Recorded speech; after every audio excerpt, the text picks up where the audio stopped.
설입니다. 모든 분들이 새해 더 건강하고 즐거우시길 기원합니다. 오늘은 설 분위기와 어울릴지 모르겠습니다만은 중국의 한 빼어난 여성 시인을 소개하고자 합니다. 역사상 가장 술을 잘 마셨던 여류이기도 합니다. 시와 술과 꽃을 사랑했던 아름다운 시인입니다.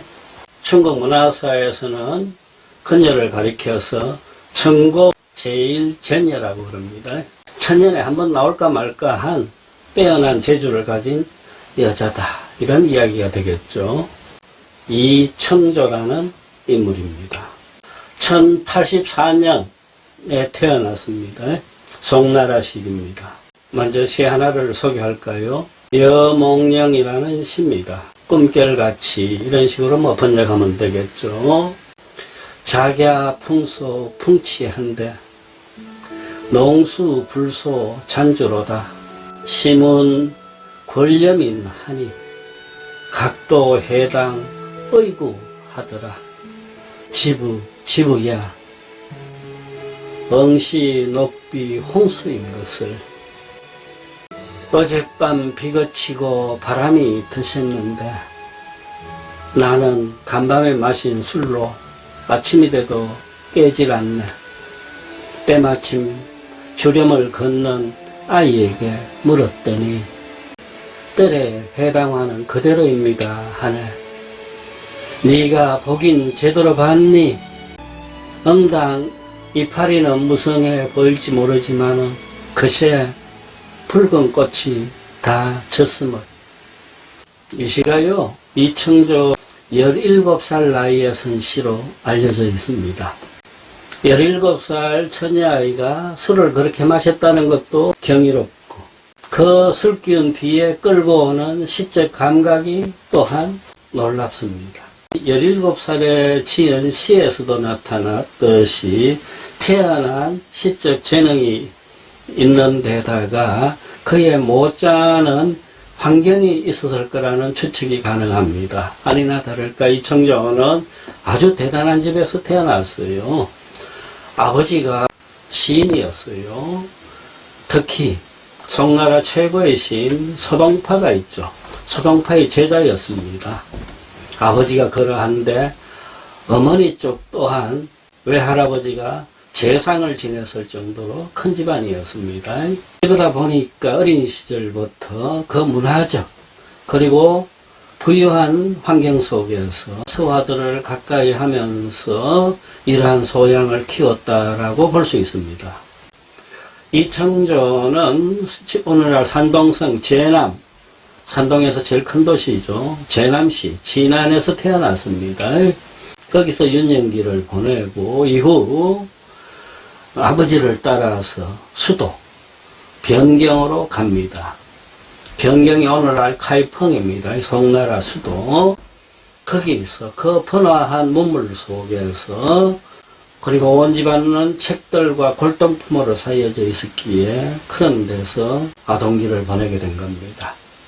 고향이 제남이라 그랬죠. 지금 이 제남에서는 청조주라는 백주가 생산되고 있습니다. 이 이청조 이름을 딴, 저도 아직 그 술은 구경도 못 해봤습니다. 시 이야기 하려고 하다 보니까 술 한 잔이 먼저 생각나네요. 엉뚱한 술 하나 꺼내놨습니다. 소호도신. 전에 비슷한 술을 소개한 적 있죠. 소호도선이었습니다. 그건 도도, 어리숙한, 어리벙벙한 그런 뜻이라 그랬죠. 요거 한 잔 마시면서 이야기를 하려고 합니다.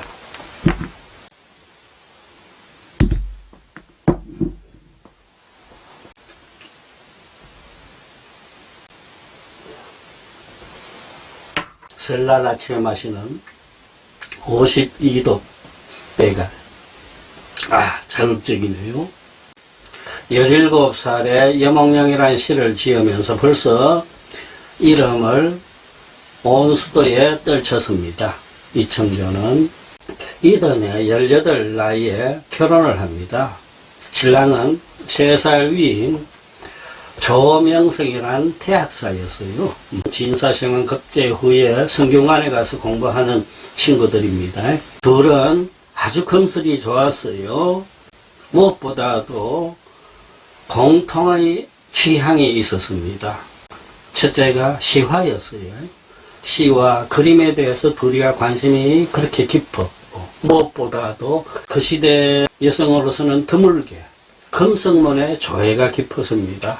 즉 수천 년 된 비석이니 이런 데에서 있는 글씨들을 떼치고 읽어보고 무슨 뜻인가를 새기고 이게 무슨 글자인가를 확인하고 하는 금성문 연구를 두 부부가 취향을 같이 했고, 또 희귀한 도서들을 모으고 골동품을 수집하는데도 같은 관심사를 갖고 있었습니다.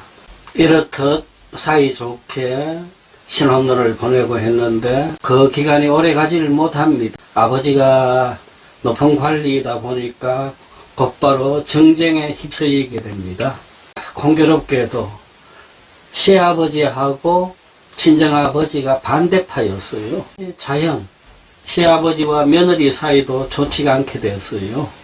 친정아버지는 2년 동안 옥살이까지 합니다.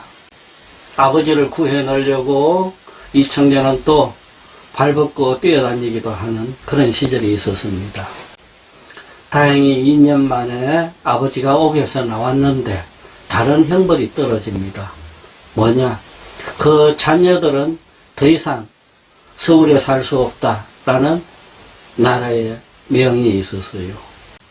하는 수 없이 이 청년은 남편과 더불어서 산동 땅으로 이사를 갑니다. 제남이 고향이죠. 제남에서 동쪽으로 이래가면 태산을 지나고 그 다음 태산에서 1시간 거리쯤 가면은 청주라고 하는 작은 골이 나옵니다. 칭저우라고 합니다. 청주에 뭐가 있느냐? 태산보다는 유명하지 않지만 빼어나는 작은 산이 하나 있어요. 운문산이라고. 여기서 나오는 유명한 산동술 하나가 바로 운문진양입니다. 산동의 마오타이라고 하는 장양형 술이에요. 때문에 이 운문진양에서도 이 이청조를 대단히 앞세우고 있습니다. 이청조는 이 청주에 와가지고 자기 집 이름을 귀례당이라고 했습니다. 돌아온 집이다라는 뜻인데 도연명의 귀거래사에서 따온 글자였습니다. 여기서 부부는 평화로운 생활을 영유합니다. 이때 얼마나 두 사람이 사이좋게 또 재미나게 지내느냐 하는 기록들이 조금 남아 있어요. 부부가 놀면서 게임도 하고 했는데 그 게임이 아주 고상한 게임들이었어요. 뭐냐? 누군가가 먼저 시 한 구절을 이야기하고 또 무슨 중요한 문구 하나를 떠올리고 이렇게 하면은 요 19절과 요 문구가 우리 집 서가의 어느 칸에 꽂혀있는 어느 책 몇 페이지에 나오는 구절인가를 서로가 알아맞히는 게임을 하곤 그랬다 합니다. 여기 청주로 이주했을 때가 이청조 나이 25이었습니다. 그 후 남편이 벼슬을 얻어갖고 강남으로 떠납니다. 이청조는 홀로 남편을 그리워하면서 지낼 수밖에 없었는데 그럴 때마다 술을 마시고 그랬나 봅니다. 이 무렵에 남편이 그리워서 쓴 시 하나가 있습니다. 취화음이라고 해서 꽃그늘에 취하다라는 시인데 대단히 유명한 시입니다. 한번 소개를 할까요? 방문, 농은, 수, 영주 한데 뇌사소 금수로다. 가절우 중량이라 옥침 사주에 반야량 초투로다. 독리파주 황원우 하였더니 유아면 영수간에 막도 불소혼이라 영권 서풍에 임비 황화수로다. 여턴안개 짙은 구름 근심의 한낮은 길기만 하네. 용례향 금수향로에 타오르고 좋은 계절 중양절이 다가오니 옥백의 비단 주렴에 초전력 싸늘함이 온몸에 스며드네. 어제는 동쪽 울타리에서 황혼이 지도록 술을 마셨더니 이 아침 소매 끝에 온통 술 냄새뿐이라네. 가을이 사람을 상심치 않는다 말하지 마소. 주름을 흔드는 가을바람 한 줄기에 사람이 국화보다 먼저 시든다오. 이렇게 내가 당신 그리워하고 있어 하고 시를 남편에게 보냈습니다. 그 먼 땅에. 남편이 시를 받아보니까 자기도 마음이 아파요. 그런데 조명성은 그 시를 자기가 썼던 시 한 20, 30편이 있었던 모양입니다. 그 사이에 끼워 넣었어요. 그리고는 친구들한테 보여줬습니다. 내가 근래 쓴 시들인데 이 중에 어떤 시가 제일 좋으냐라고 했어요. 친구들이 주결독을 하고 나서는 다들 이게 최고다라고 한 편 뽑은 것이 바로 자기 부인이 쓴 시였다라는 일화도 전해지고 있습니다. 여기도 술 이야기가 나오죠. 동쪽 울타리에서 황혼이 지도록 술을 마셨다. 도연명의 귀거래사에 나오는 동쪽 울타리란 흡사한 분위기입니다. 이처럼 술과 꽃의 이야기가 이청조 시의 태반을 이루고 있어요. 대부분 다 중의적입니다. 겉으로는 꽃을 이야기하고 있으면서도 실은 자기 자신, 우리 인생을 이야기하고 있는 점, 이것이 겹쳐지면서 그리고 조화롭게 어우러지면서 시적 향기를 더 뿜게 만드는 그런 장점들이 있습니다. 지금 이청조 시가 세상에 전해지는 것은 40, 50편밖에 안 됩니다. 그런데 그 40, 50편의 시들 중에 수리 이야기가 나오는 시가 26편이나 됩니다. 이토록 이청조는 술을 가까이 했던 그런 시인이었다. 이청조 나이 44이었을 때였습니다. 송나라가 위기에 몰립니다. 저쪽 만주 땅에서 여진족이 세운 금나라 군대가 이 남쪽으로 쳐들어오기 때문입니다. 왕궁이 함락되고 송황제, 즉 휘종이 포로가 되는 그 비극적 상황이 벌어집니다. 도망친 왕족들 일부가 남경에서 다시 나라를 만드는데 그것이 바로 남송이 됩니다. 북송의 멸망, 남송의 건립입니다. 이 시기 이청조의 남편 조명성은 그 강한 땅에서 폐설을 하고 있었습니다. 이제 산동도 위험해졌어요. 이청조도 청주를 떠날 수밖에 없습니다. 그동안 모아놨던 골동품이며 희귀 도서들을 다 수레에 싣고는 남쪽으로 떠납니다. 남경에 도착한 것이 이청조가 45살 때입니다. 남편과 눈물겨운 재혼을 하고 다시 정답게 생활을 꾸립니다마는 이것이 이태도 가질 못합니다. 이듬해 조명성이 갑자기 병으로 세상을 떠나버리고 맙니다. 이때 이청조가 가졌을 절망이 얼마나 컸겠습니까? 나라는 망했고 가사는 다 잃어버렸고 남편은 죽어버렸고 호롤단신의 신세가 되었습니다. 이 시절 이청조는 자기의 절망과 비탄스러움을 절규하듯이 뿜어내는 시 한 편을 씁니다.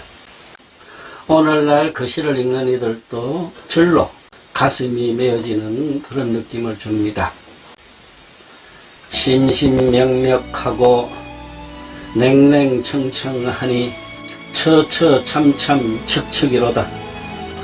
찾고 또 찾아도 쓸쓸하고 쓸쓸하기만 하네. 처참하고 처참하여 적막하기만 하네. 난환한 시후에 최난 장식이라. 따뜻하다가 금세 추워지는 날씨에 몸조리도 제대로 할 수 없어. 삼배 양장 담주밖에 좀 적타인가. 석 잔, 두 잔 술밖에 달리 대할 게 무엇인가? 만내 풍겁하고 안 과야하니 정상심이라. 저녁이 오고 바람이 세차지는데 기러기 때 날아가는 걸 보니 마음이 더욱 아프네. 각시 구시 상식이요. 아서라 이 또한 내가 이미 예전에부터 알고 있던 일. 얼마나 자기 신시가 처참했으면은요, 맨 앞에 심심명명, 냉랭청청, 처처참참 하듯이 첩첩어 겹치는 언어들을 무수히 집어넣어가지고 시를 만들고 있습니다. 이 시기 이청조는 청주에서 싣고 왔던 그 자기가 아끼고 사랑하던 고서들, 그림들, 골동품들을 다 잃어버렸어요.